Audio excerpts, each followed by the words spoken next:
pagi siswa-siswi kami. Pagi, Pak. Bagaimana kabarnya? Siap, Pak.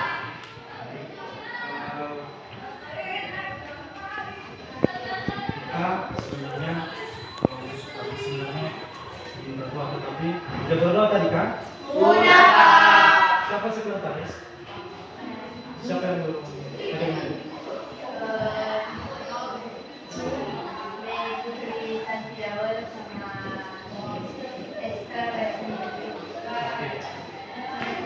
Baik, Agung. Sebelum kita memulai proses pembelajaran kita pada hari ini, kita membahas tentang bab 2, yaitu mengenai pengaruh interaksi sosial dalam kehidupan bermasyarakat. Baik, sebelum Bapak menyampaikan materi lebih dalam lagi, siapa yang tahu pengaruh interaksi sosial di dalam kehidupan bermasyarakat? Contohnya apa? Contoh dari interaksi tersebut. Siapa yang tahu? Interaksi. Siapa yang tahu? Baik. Kalau tidak ada, maka Bapak akan menjelaskan bahwasanya pengaruh interaksi sosial sangat baik dalam memenuhi kebutuhan manusia. Contohnya interaksi ini yaitu memperkuat kerjasama, setelah itu menciptakan perdamaian. Itu adalah salah satu bentuk interaksi sosial, yaitu adanya hubungan kerjasama dari individu satu dengan individu yang lain, dan begitu juga menciptakan perdamaian di dalam kelompok masyarakat tersebut. Jelas? Jelas, Pak. Habis itu kita akan membahas tentang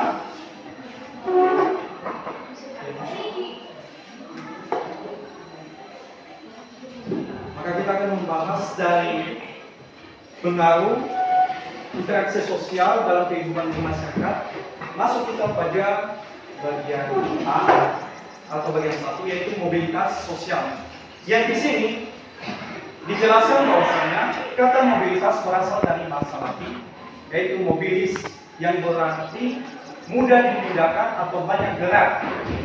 Oleh karena itu, di sini juga menurut para ahli bahwasanya menurut Carton dan Wood, mobilitas sosial adalah tindakan berpindah dari satu kelas sosial ke kelas sosial lainnya yang dapat dialami oleh beberapa individu atau keseluruhan anggota kelompok. Yang dimana siswa-siswi kami, mobilitas sosial ini adalah sebuah proses di mana seseorang naik tingkat atau juga dari tingkat rendah ke tingkat tinggi, dan juga terbalik, yaitu dari tingkat tinggi ke tingkat rendah. Itu adalah mobilitas sosial. Contohnya, kita ambil di sini ada beberapa.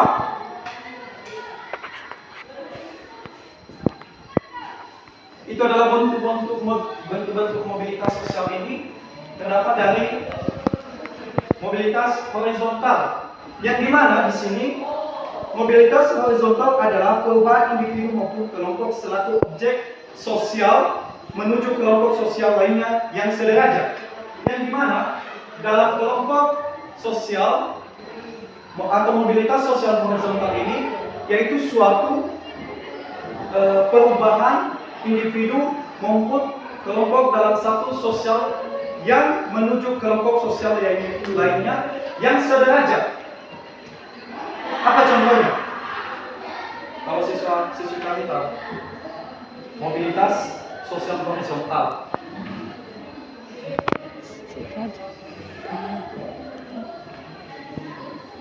Ada?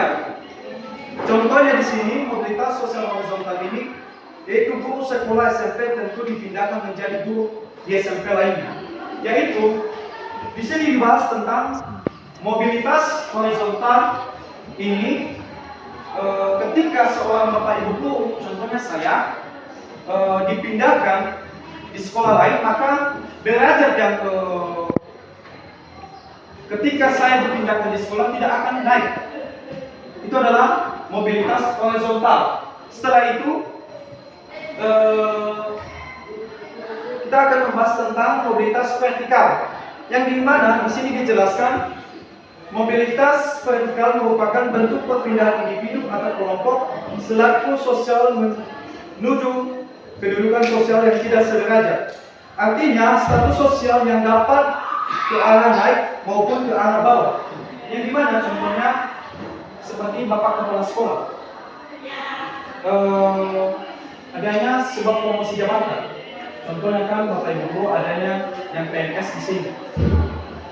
Mobilitas vertikal ini yang dimana dari bawah menjadi tinggi. Contohnya dari guru biasa atau PNS biasa, ketika adanya promosi jabatan, maka dia bisa diangkat menjadi kepala sekolah. Itu adalah mobilitas vertikal. Ditulis-tulis ya Bu, atau nanti Bapak akan bertanya. Dan terbalik juga, mobilitas vertikal ini ketika guru kepala tidak kinerja tidak sesuai dengan ekspektasi atau tidak dapat mengelola sebuah instansi sekolah tersebut, maka ketika dia tidak layak, maka dia akan diturunkan menjadi guru biasa atau melalui tahap-tahap yang sesuai dengan peraturan yang ditetapkan oleh Kemendikbud. Setelah itu, ketiga yaitu mobilitas intragenerasi. Di sini dibahas tentang mobilitas intergenerasi merupakan perubahan status sosial yang terjadi di antara beberapa generasi, mulai dari kakek, nenek hingga cucu-cucunya.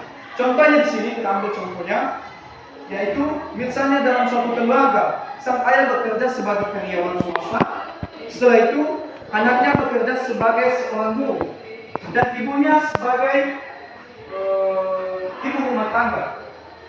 Maka mobilitas intergenerasi ini membahas tentang bagaimana perbedaan di antara di dalam satu keluarga itu, perbedaan antara tingkat atau derajat. Contohnya, kita ambil contoh Bapak Sibaca, pekerjaan swasta, dia atau sebagai anak, dia sebagai berstatus sebagai dokter. Maka orang tuanya perempuan, ibu rumah tangga. Itu adalah mobilitas intergenerasi. Catat ya. Setelah itu kita akan masuk pada bagian keempat, mobilitas antragenerasi. Berbeda dengan intragenerasi dengan antragenerasi. Berbeda ya Bu. Tahu perbedaannya kan di dalam satu keluarga terdapat 3 status atau derajat yang berbeda-beda. Sedangkan mobilitas antragenerasi ini membahas tentang mengacu kepada perbedaan status yang dicapai seseorang yang telah memiliki keluarga sendiri dibandingkan dengan status sosial yang dimiliki orang tuanya. Dalam mobilitas ini juga terjadi gerak naik maupun turun. Contohnya mobilitas antragenerasi ini adalah sosial yang terjadi pada 2 generasi. Dalam hal ini generasi orang tua dengan anak. Contohnya yang tepat adalah mobilitas antragenerasi, yaitu anak bupati menjadi pedagang kaki lima. Di sini antragenerasi ini, contohnya orang tua si Aju tadi adalah bupati, maka kepada keturunan atau generasinya berikutnya akan berbeda.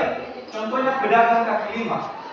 Contohnya kan, yang jelas itu dibahas tentang pada mobilitas antragenerasi, di mana mobilitas antragenerasi ini membahas tentang bagaimana perubahan atau status sosial dari ayah tadi menjadi bupati, maka generasi berikutnya menjadi pedagang kaki lima atau anaknya. Dan catat-catat ya nanti Bapak akan tanya bagaimana bentuk mobilitas horizontal tersebut. Setelah itu kita masuk pada materi berikutnya, yaitu mobilitas geografis. Di sini Bapak akan jelaskan mobilitas geografis adalah perpindahan individu atau kelompok dari satu daerah ke daerah lain. Contohnya imigrasi, urbanisasi atau migrasi. Sebelum Bapak lanjutkan, siapa yang tahu mobilitas geografis ini? Contohnya perpindahan. dari penduduk satu ke penduduk lain, imigrasi. Siapa yang tahu? Ada? Imigrasi. Ada? Baik, nanti akan Bapak tanyakan. Maka dengan pemberitahu di sini dijelaskan contohnya kelompok yang bertransmigrasi, contohnya dari Desa Razalewu, Sepaja, melakukan imigrasi atau mobilitas geografis ini, yaitu berpindah dari desa ke kota dengan tujuan satu, untuk dapat melengkapi kebutuhan perekonomian dalam keluarga. Itu adalah sistem mobilitas geografis ini, dan dibahas yaitu perpindahan dari daerah, dari desa ke kota, dari kota ke desa. Itu adalah mobilitas geografis. Setelah itu, saluran mobilitas sosial. Sebelum Bapak menjelaskan lebih detail lagi atau lebih dalam lagi, kan kita telah membahas tentang mobilitas horizontal tadi. Siapa yang tahu mobilitas horizontal?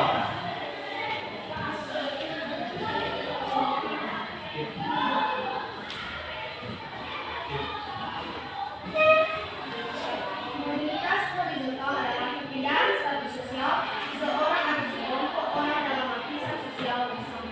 Iya, bahwasanya horizontal atau mobilitas horizontal ini yaitu ketika adanya proses yang dimana tidak akan berpindah derajat. Contohnya Bapak Ibu tadi pindah di sekolah lain, tidak ada perubahan status atau derajatnya tersebut. Itu adalah mobilitas horizontal. Baik, masuk pada bagian D ini membahas tentang saluran mobilitas sosial. Yang dimana Bu, pada saluran mobilitas sosial ini adanya beberapa satu angkatan bersenjata. Di sini dijelaskan bahwasanya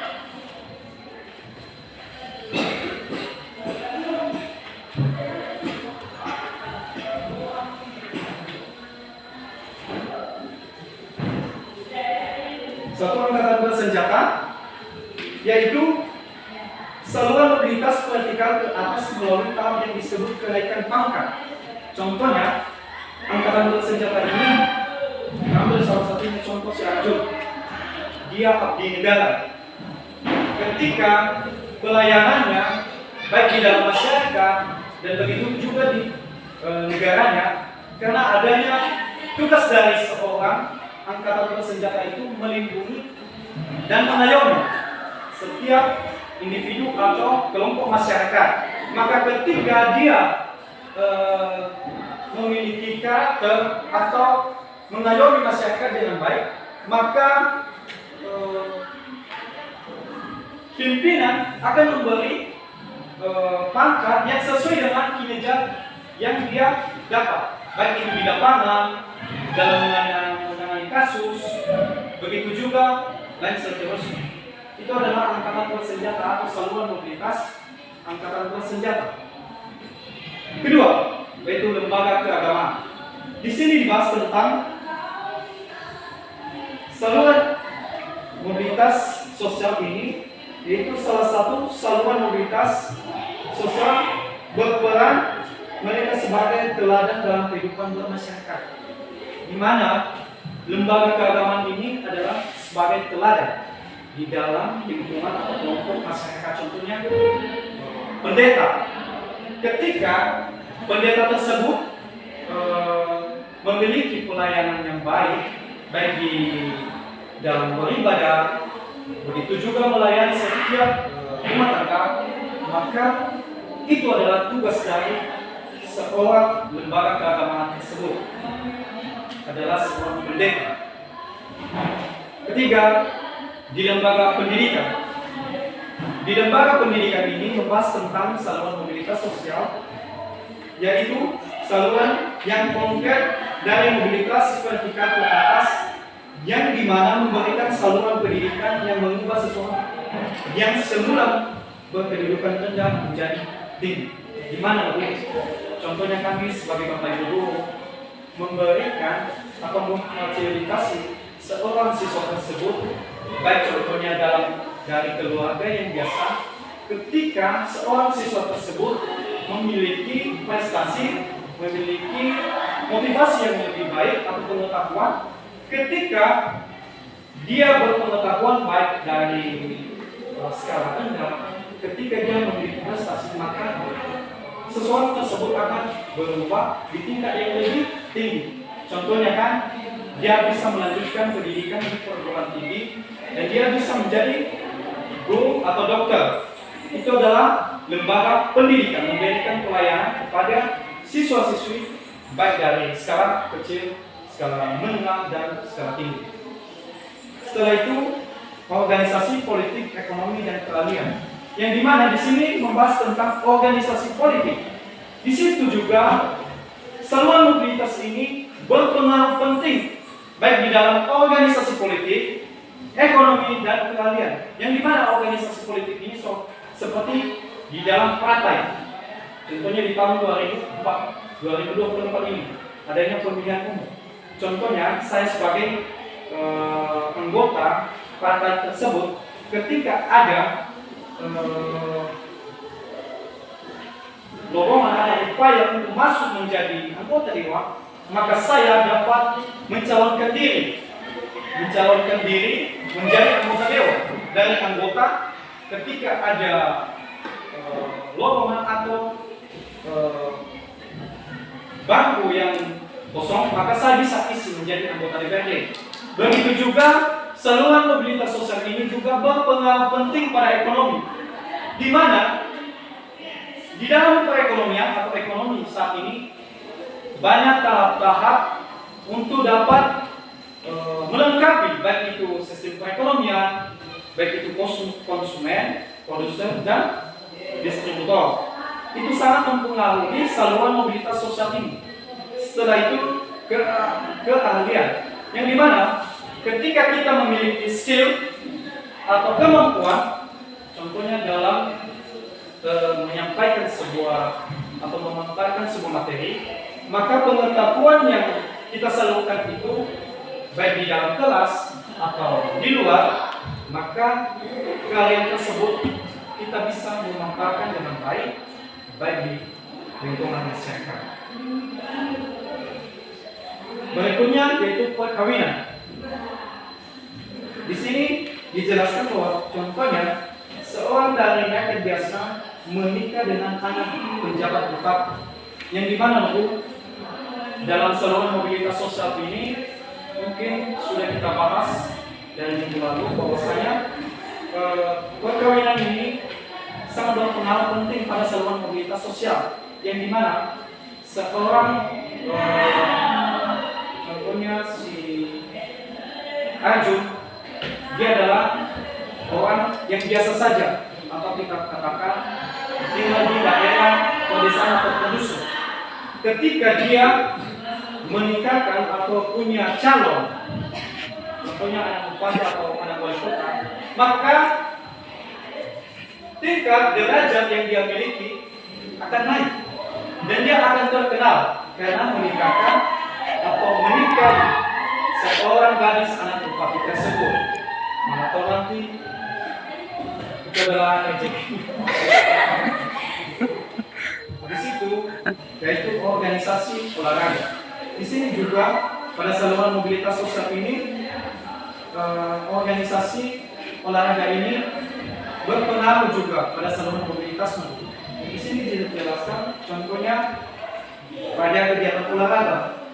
Pak Antoni yang awalnya hanya seorang pelatih bola, maka ketika kinerja atau kemampuannya dalam melatih seorang anggota dalam satu tim tersebut, maka dia akan diangkat menjadi ketua PSSI. Adanya perubahan peningkatan derajat atau tingkat pangkat. Kalau ibaratnya bisa menjadi dari pelatih biasa menjadi manajer pelatih PSSI. Itu adalah organisasi olahraga yang sangat berpengaruh pada saluran mobilitas sosial.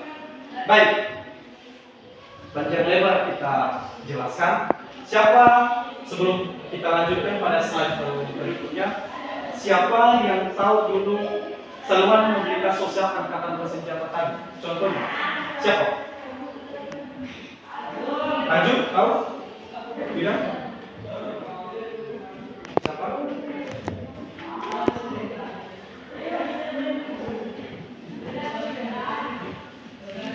Ada? Ada nombor?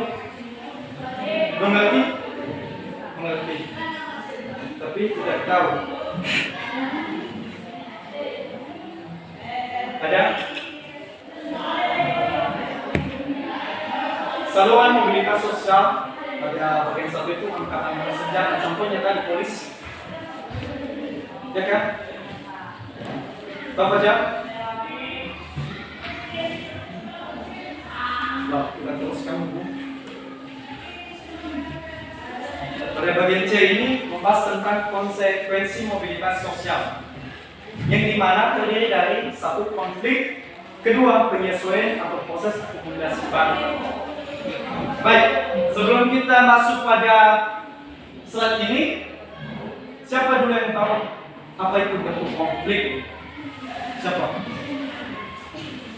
Ya, lanjut.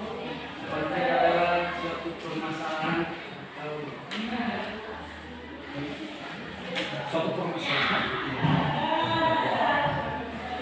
Ada lagi? Konflik. Contohnya kan kita ambil salah satu contoh. Si Fajar konflik dengan si Ajun lah. Bagaimana mengenai konflik tersebut?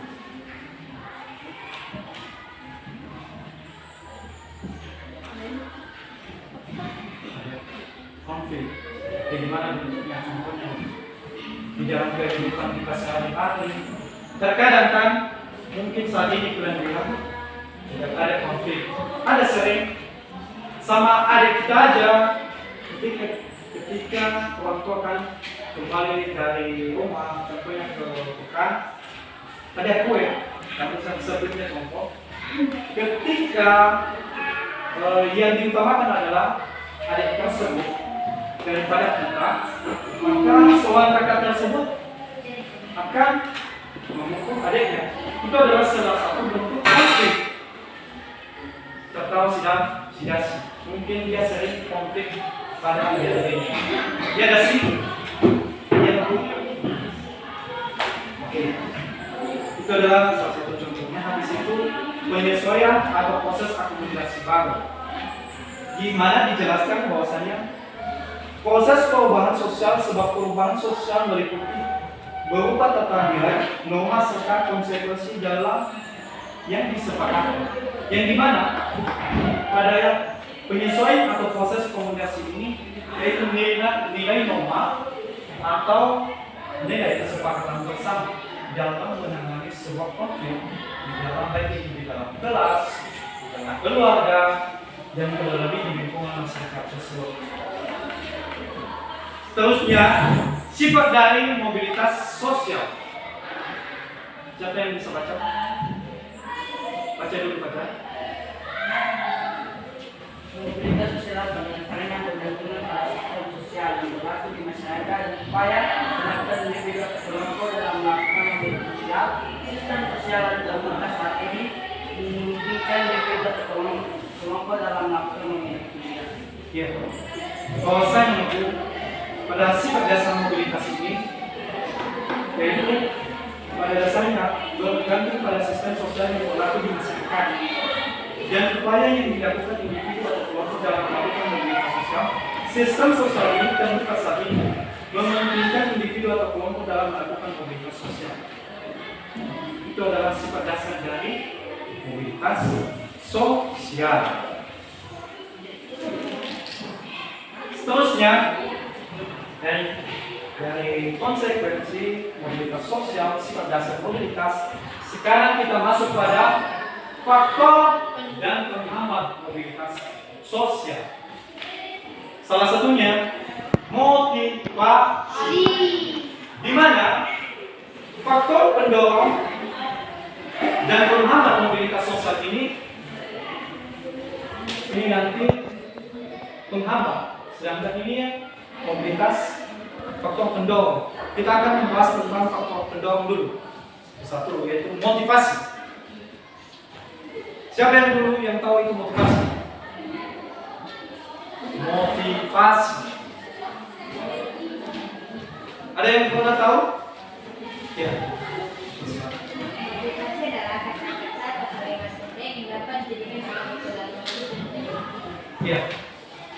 Sangat luar biasa. Bahwasanya motivasi ini, contohnya kan Bapak atau Bapak Ibu guru di sini sebelum masuk di dalam kelas, pasti dia memberikan motivasi kepada siswa sebelum memulai proses pembelajaran, memberikan arahan yang baik sehingga siswa tersebut dapat menyerap segala pengetahuan tersebut walaupun tidak 100%. Maka guru itu atau kami sebagai Bapak Ibu guru memotivasi terlebih dahulu siswa tersebut yang dapat terdidik dan terlatih. Itu adalah salah satu motivasi dalam mobilitas sosial. Seterusnya Ibu, prestasi. Siapa yang tahu prestasi? Ada yang juara di sini? Siapa? Siapa? Siapa? Apa itu prestasi? Kasih aja yang berapa apa, nanti Bapak akan simpulkan. Bagus kalau kita saling sharing. Prestasi adalah sesuatu yang tidak berada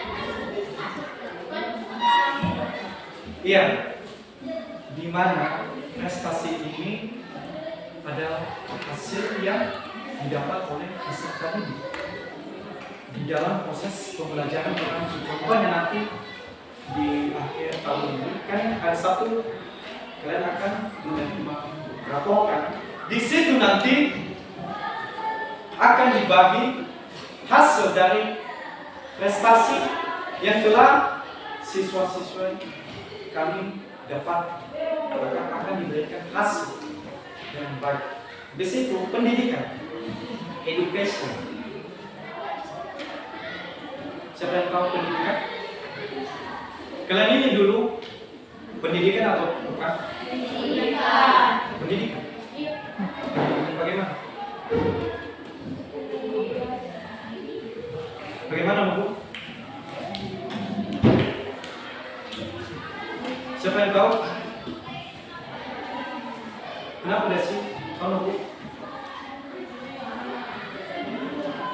Baik, Bapak akan jelaskan bahwasanya pendidikan ini adalah sebuah kegiatan yang dilakukan oleh peserta didik untuk dapat menimba sebuah pengetahuan yang disalurkan oleh Bapak Ibu guru untuk dapat meningkatkan pengetahuan dan intelijen seorang pendidikan tersebut atau seorang pendidik tersebut. Contohnya kan kita datang untuk ke sekolah, tujuannya yaitu untuk dapat menimba sebuah pengetahuan yang disalurkan oleh Bapak Ibu tersebut. Paham? Paham. Itu adalah pendidikan. Setelah itu keahlian dan pelatihan, skill dan training. Siapa yang punya skill di sini? Contohnya dalam berolahraga punya skill. Siapa? Fajar. Punya skill dulu. Kayak gimana bentuk skill?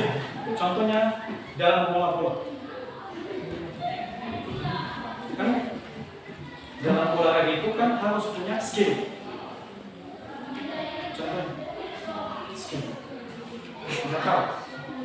Ada yang tahu?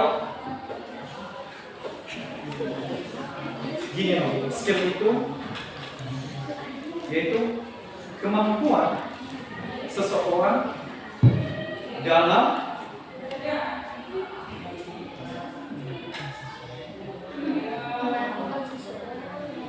skill itu skill.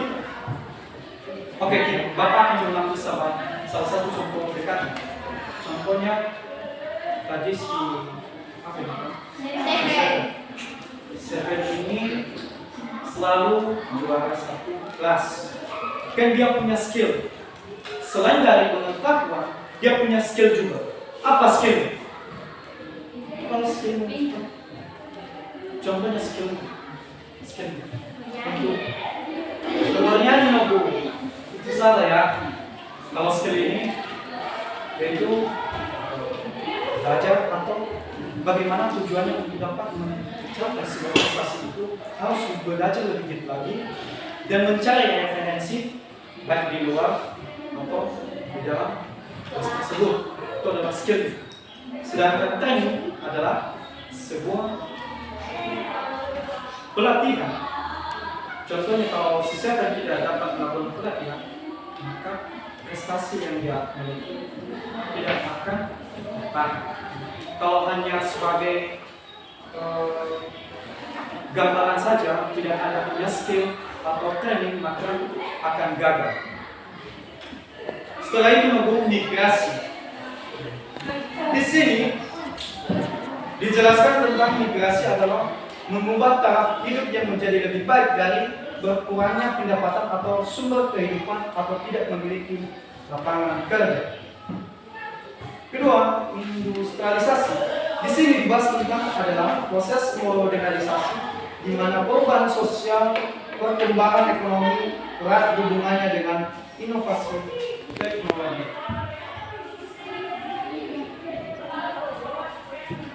Baik, kita akan masuk pada faktor penghambat sosial di sini, perbedaan kepentingan. Di mana di sini dibahas tentang perbedaan kepentingan ini lebih mengutamakan kepentingan pribadi daripada kepentingan orang lain. Itu adalah faktor penghambat. Kedua, perbedaan jenis kelamin. Terkadang menghambat mobilitas